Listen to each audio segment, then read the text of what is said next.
नमो नारायण, राधे राधे। आज हम आपके बीच जीवित पुत्रिका जिउतिया व्रत के विषय में चर्चा करने जा रहे हैं।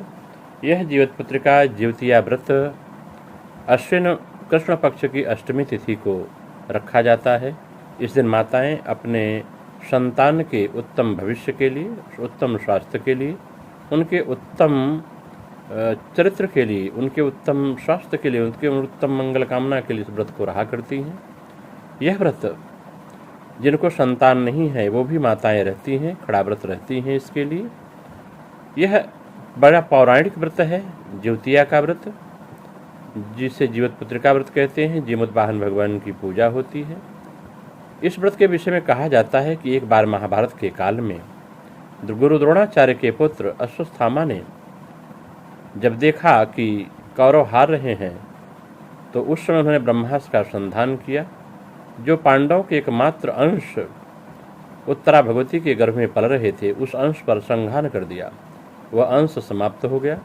तब भगवान श्री कृष्ण ने अपने सारा पुण्य उत्तरा को प्रदान किया और स्वयं गर्भ में गदा लेकर घूमे और वह बालक दोबारा जीवित हो गया। तो गर्भ में मरकर फिर जीवित होने के कारण उस जो गर्भस्थ शिशु था उसका नाम जीवित पुत्रिका पड़ा। यही बालक आगे चल करके महाराज परीक्षित के रूप में प्रकट हुआ है। इसी क्रम में इस वर्ष 2024 में अश्विन कृष्ण पक्ष की अष्टमी तिथि जो है आपके बुधवार दिन को पड़ रही है। यह तिथि 25 सितंबर 2024 ईस्वी को है। इस तिथि के 3 नियम हैं। इस तिथि के अष्टमी के एक दिन पहले 24 सितंबर 2024 को नहाय खाए का व्रत होता है। सूर्यास्त के पहले ही माताएं नहाए खाए लेती हैं। रोटी, तुरई जिसे कहते हैं, नेनुआ कहते हैं, तुरई की सब्जी इत्यादि का भोजन करके फिर रात भर व्रत रहती हैं। पूरे दिन निराहार रह करके कोई भी जल का भी आहार नहीं लेती और सायंकाल में पूजा करती हैं। तो नहाए खाए का व्रत 24 सितंबर 2024 को, जीवित पुत्रिका व्रत 25 सितंबर 2024 को और 26 सितंबर 2024 को इसका पारण का समय निर्धारित किया गया है। हिंदू मान्यताओं के अनुसार जो माताएं संतान की मंगल कामना के इस व्रत को रखती हैं, यह व्रत बड़ा ही महत्वपूर्ण और पुण्यकारी है। जिन माताओं के गर्भ में बालक नहीं है वे माताएं जिउतिया के पास जा करके, जहाँ जिउतिया का स्थान बना होता है गांव में, ये उत्तर प्रदेश बिहार में विशेष रूप से मान्यता प्राप्त है, तो उस स्थान पर जहाँ जिउतिया की पूजा होती है, कुशा के द्वारा जीमूत वाहन भगवान की मूर्ति बनाई जाती है। भगवान सूर्य को अर्घ्य दिया जाता है। वहाँ पर जो तुरई है, नेनुआ का पत्ता है, उस पर स्वास्तिक रख करके उसके ऊपर एक सुपाड़ी रक्षा से मौली से बांध करके उसको रखें, उसका पूजन करें और जब तक व्रत चलता रहे, पूजन का कार्य चलता रहे, तब तक हाथ जोड़ करके व्यक्ति अपने गोद में एक नारियल लेकर के वही चढ़ाएं और उसे अपने घर लाएं। इस प्रकार क्रिया करने से एक न एक दिन निसंतान दंपति को भी संतान होती है। लोक मान्यताओं के अनुसार यह जीवित पुत्रिका का व्रत निसंदेह परम कल्याणकारी है। माताएं अपने संतान की समृद्धि के लिए, आने वाले संतान के इस व्रत को करती हैं। एक और भी कथा है इसके संबंध में, जो पौराणिक कथा है। कहा जाता है कि जीमूत वाहन नाम का एक दयालु और बुद्धिमान राजा रहता था। वह विभिन्न सांसारिक सुखों से खुश नहीं थे, इसलिए रोज राज संबंधी जिम्मेदारियां अपने भाइयों को दे दिया और उन्होंने जंगल में जाकर तपस्या करने लगे। कुछ समय बाद जब वो जंगल में घूम रहे थे, वन वन भटक रहे थे, उस राजा को एक बुढ़िया मिली जो रो रही थी। जब राजा ने उससे पूछा तो पता चला कि वह महिला नागवंशी है और उसका एक ही पुत्र है, लेकिन उन्हें जो शपथ ली थी उससे कर्णपक्षी राज गरुण को यह था कि उसका एक एक पुत्र रोज उसे दिया जाएगा। तो इस दिन उस बुढ़िया के पुत्र का नंबर था जो गरुण के भोजन के लिए दिया जाना था। ऐसा हर एक दिन सांपों को देने की प्रथा थी। आज उस बुढ़िया के पुत्र का नंबर था।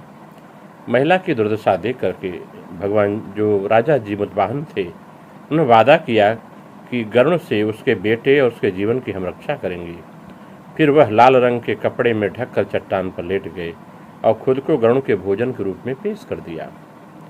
जब गरुण प्रकट हुए तो उन्हें जीमूत वाहन को पकड़ लिया और लेकर उड़ गए।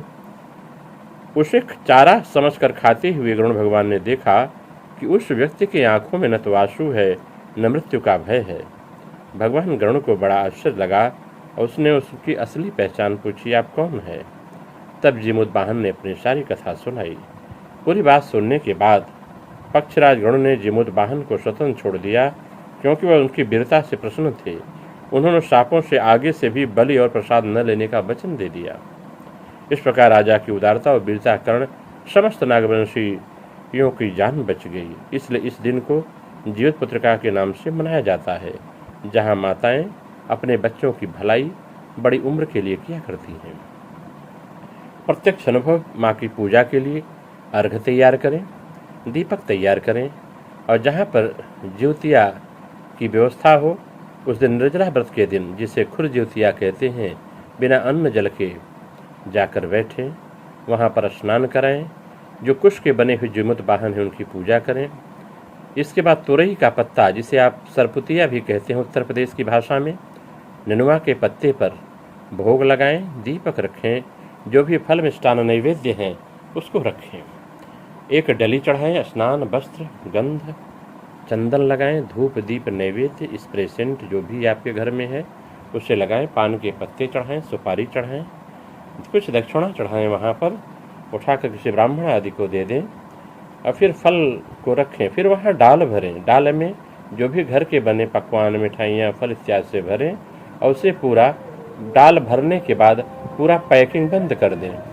पैक करने के बाद जब वो पैक हो जाए, पैक करने के बाद उसे प्रसाद चढ़ा करके रात्रि अपने घर ले आएं। सुबह उस जो पैकेट किया हुआ डाल है उस डलिया को अपने संतान से खुलवाएं, पुत्रादि से खुलवाएं और फिर उसी से व्रत का पारण करें। जो भी मटर चना इत्यादि आप भे के रखे हुए हैं, फल हैं, मिष्ठान इत्यादि बने हैं, घर के पकवान हैं, उन सबको आप प्रसाद रूप में वितरित करें। इस प्रकार से जो माता ज्योतिया का व्रत किया करता है उसके संतान निरोग होती हैं, उनकी मनोकामनाएं पूर्ण होती हैं, उच्च पदस्थ होते हैं, समाज में सम्मान पाते हैं। इस प्रकार आप व्रत करेंगे तो आप माताओं के जीवन में कभी कष्ट नहीं आएगा। नमो नारायण। राधे राधे।